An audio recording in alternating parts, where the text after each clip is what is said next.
لله وحده الصلاة والسلام على من لا نبي بعد وبعد. السلام عليكم ورحمة الله وبركاته. Alhamdulillah, una sa lahat, purihin natin na nag-iisang Diyos na tagapaglikha na walang iba kundi si Allah at napagbati ng kapayapaan ay makasama ng Propeta Muhammad sallallahu alaihi wasallam. Mga minamahal kong magulang kapatid sa pananampalataya Islam, kaganina binasa ng ating mahal na imam, yung mga tao na kung saan yung pinapasinungalingan nila ang kabilang buhay.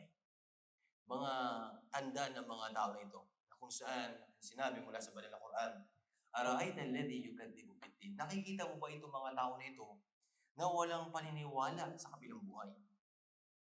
Ano yung mga katangian nila? Itong mga tao na ito na kung saan ay hindi sila naniniwala na may kabilang buhay. Ara'ayta alladhi yukadzibu, fadhalika alladhi yadu'u al-yatim. Unang katangian na kung saan sila ay magaspang ang ugali kanino? Sa mga tao na yan, ng mga aitam, mga magulang. Yes. Wala yahuddu ala ta'amil miskin. Hindi sila nag-i-encourage sa pagkain sa mga miskin, mga mahina, mga mahirap. Allah Akbar. At ito, bilang pawailul lil musallin. Kasawian ika sa mga tao na nagsasala. Bakit? Anong meron sa kanila? Alladhina an salatihim sahun. Na kung saan naging pabaya sila sa iyong pagsasala. Hindi nila itinatayo sa tamang oras na ito. Naudzubillah. Pag itinayo naman yung kanyang sala, alladhina hum yura'un. Na kung saan show o pakitang tao lamang ang kailang mga gawain. Naudzubillah. Ito yung mga katangian taong mapagpanggap. At mga taong walang paniniwala na kabilang buhay.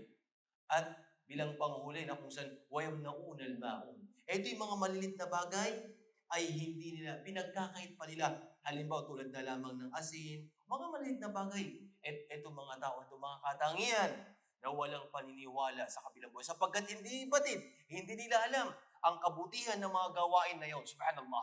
Na kung sa lahat ng ginawa ng kabutihan, ito yung makikita nila sa kabilang buhay.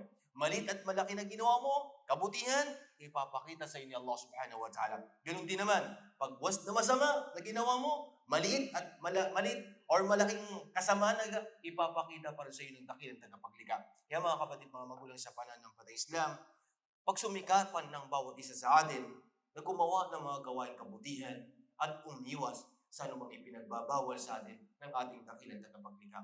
Maraming salamat hanggang dito na lamang. Wa akhu da'wana alhamdulillahi rabbil alamin. Assalamualaikum warahmatullahi wabarakatuh.